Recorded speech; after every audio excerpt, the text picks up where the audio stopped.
Welcome back. Chile continues to lead Latin America in both economic growth and economic freedom. These positive outcomes reflect well on the solid policy choices implemented by the administration of outgoing President Sebastián Pinera. This growth can be analyzed by the numbers, and joining us now is a Latin American expert from one of the world's most respected polling organizations, Gerver Torres of Gallup. Welcome to the show. Why is the presidential election in Chile so important, and what effect could it have in the region? Well, it's very important. Chile is probably the best performing country in Latin America, economically and socially speaking. Chile is considered to be the first country to become a developed country. It's going to be for many different reasons. By the way, there is something very interesting about this upcoming election in Chile, Elaine, is that the two main contenders are women. So we're going to have a Chilean president, a woman, either Bachelet, who is a former president, or either the official candidate, Mrs. Matei, who is also a woman. Well, what effect could this have on the other countries, its neighbors in Latin America? I think Chile has been a very positive reference, and it will continue to be. In the very first place, has been a country that has developed, as I said before, institutionally, economically, socially, pretty well. This is an election that is coming in the midst of tremendous economic growth. Well-being in Chile has been, increasing during the last years sustainably. And this is a country that also enjoys freedom of speech, freedom, transparency of all institutions. So I think it will be another very good example of how Latin America can succeed. Well, Gallup has conducted a quality of life poll in Chile. And why is a quality of life survey important?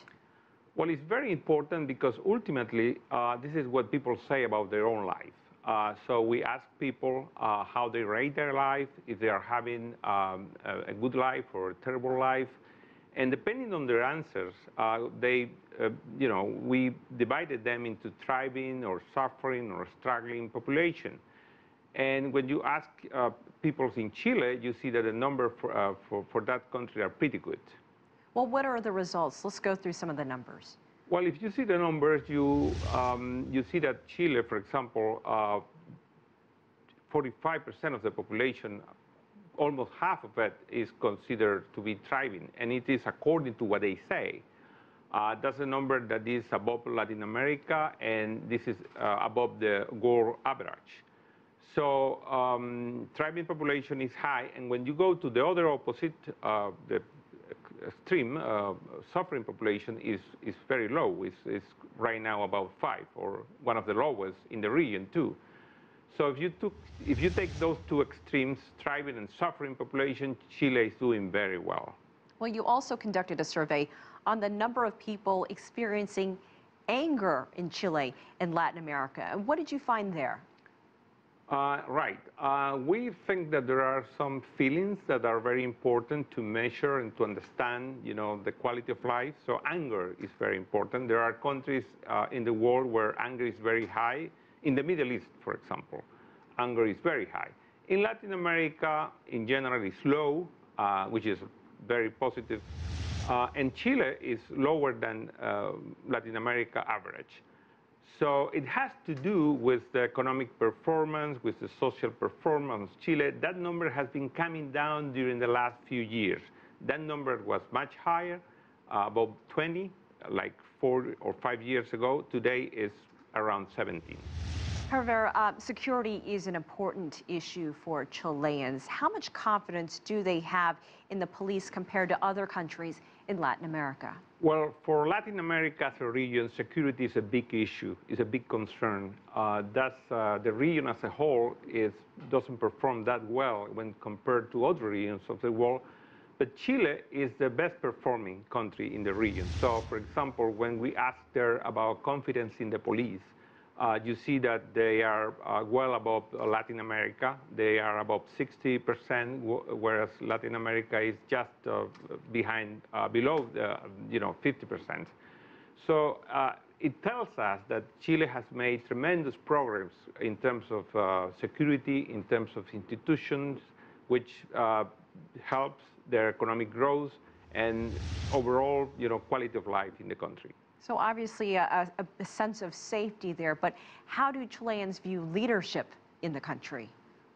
Well, that's an issue where Chile doesn't do very well. Chileans are very critical of their leadership. The perception of their leaders are below, average in Latin America and in the world. And my hypothesis is that because Chileans have been getting used to do so well, they have become more demanding. Their expectations are higher, and so they are becoming more and more critical of their leadership. You conducted another poll on the number of people who want to move permanently out of the country. What did you find there? Well, that's a question I love to ask. What we ask is, if you had all the means at hand, would you move out of your country permanently?